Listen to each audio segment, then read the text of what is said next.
আমরা ন্যায় বিচার সমৃদ্ধ একটি সমাজ চাই, বৈষম্যহীন একটা সমাজ চাই।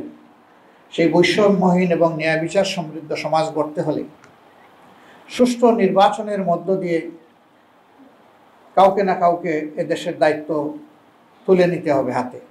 এই সুষ্ঠু নির্বাচনকে সামনে রেখে আমরা বর্তমান ইন্টারিম গভর্নমেন্টের কাছে দাবি জানিয়েছিলাম যে আপনারা কতিপয় গুরুত্বপূর্ণ বিষয়ে আপনাদেরকে সংস্কার সাধন করে সুষ্ঠু নির্বাচনের জন্য সমতল মাঠ তৈরি করতে হবে। এর জন্য একটি রোডম্যাপ দরকার। এরপরে আমরা বলেছিলাম যে সংস্কারের এই মৌলিক বিষয়গুলা সম্পন্ন হওয়ার সাথে সাথেই নির্বাচন অনুষ্ঠানের পদক্ষেপ আপনাদেরকে নিতে হবে। আবারও আমরা একই কথা তাদেরকে বলবো। পাশাপাশি সুষ্ঠু নির্বাচনের অন্যতম মৌলিক দুটি বিষয় অঙ্গাঙ্গিভাবে জড়িত। একটি হচ্ছে রাষ্ট্রের সকল প্রাপ্তবয়স্ক নাগরিককে ভোটার তালিকায় অন্তর্ভুক্ত হওয়ার সুযোগ সৃষ্টি করে দেওয়া।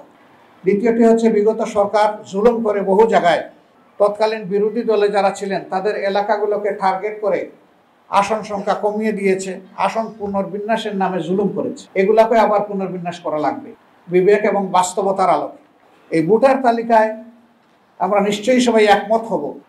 গত 3টি ভোট পর কোনো ভোটই না হওয়ার কারণে এদেশের মানুষ ভোটের প্রতি তাদের আস্থা হারিয়ে ফেলেছিল। অসংখ্য যুবক যুবতীর বয়স হয়েছে ভোট দেওয়ার, কিন্তু তারা ভোটার হওয়ার আগ্রহই তারা অন্তরে ধারণ করতো না। শিয়া বাটার ও ভিটামিন ই সমৃদ্ধ lily glam beauty soap. Lily, always beautiful.